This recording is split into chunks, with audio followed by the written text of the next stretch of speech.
I was young. It was one of my first real fishing trips, and I'll never forget, catching these amazing fish and looking back and being like, wow, that's the end of Long Island, and what an iconic, picture for the end of Long Island to have, and that's something that just kind of stuck with me for the rest of my life.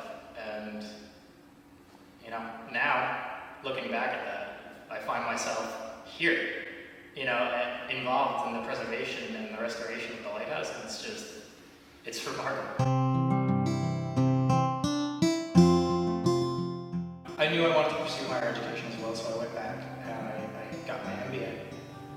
On top of my bachelor's degree, which is in environmental studies. So, I'm very connected with the environment and all that stuff. It's meant a lot to me since a young age. But, from there, I was finishing my MBA and they needed someone to fill the project manager position, and that was, they reached out to me and I just thought for a minute, not even, and said, absolutely, because what better place to work, to be, to learn, to just have that kind of connection with the lighthouse, somewhere that I've, been attached to my entire life.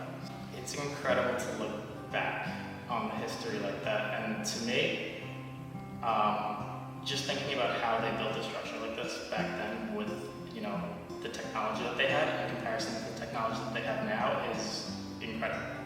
It truly is how they got the stones up here, this large hill, and then we're able to build an entire lighthouse. Looking at it now, when you get up close and personal with the lighthouse and you see the size of the stones that are in there, it really, it adds to the whole experience, and it makes you think, wow, think about all the people who have, been involved and touched this stone. People back to the George Washington era have, been involved in building and preserving the lighthouse. So it really is, it can go so in depth with all of the aspects that they had to deal with that we may not have to deal with, or we've, been able to access better technology and methods to accomplish those tasks. But thinking back to how they had to do it, it's an incredible feat. It really is.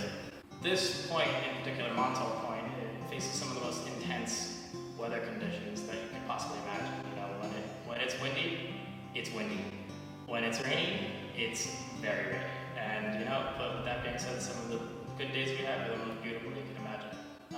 But the lighthouse experiences that also. So it's these drastic changes in temperature and big storms and everything that happens out here. It's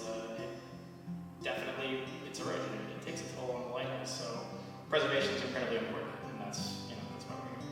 What was happening is, the lighthouse was retaining a lot of humidity because of the previous mortars and materials that had been used. So as it was retaining this humidity, it's not great for the interior of the lighthouse and the structure. So it's not something that's going to happen overnight, but over the course of time, it's something that needs to be stopped. And what our goal is to do is to replace with the mortar that we're using, mud pudding mortar, to increase the permeability and the transfer of humidity in and out of the tower, most importantly now, because it's going to happen, especially with these conditions out here. So we're using more permeable materials that will allow for transfer instead of getting in and getting trapped. A lot of the work that we're doing is done very traditionally as it would have been done. Back then, this is with such a unique, tower. That's the way that we're trying to do it. I've been working on taking the paint down. The original paint, or the paint that was on the lighthouse before we started. And we're taking that down. We've begun already repointing. So taking the old mortar out, putting new mortar in. And once that's completed on all of the faces of the lighthouse, we're going through repainting. Even the little pieces, the little crumbs of stone that fall off, sometimes you just have to take a second to think, who else handled this stone? And looking all the way back to, the era of George Washington, it really makes you think, wow, how did they get this up there? Who touched that? How many people were up there? How did they get that done? And it's just incredible to think the real history, when you're touching something like that people for hundreds of years have seen, and 200 plus years ago have handled and put there and built the lighthouse that we have today. So it really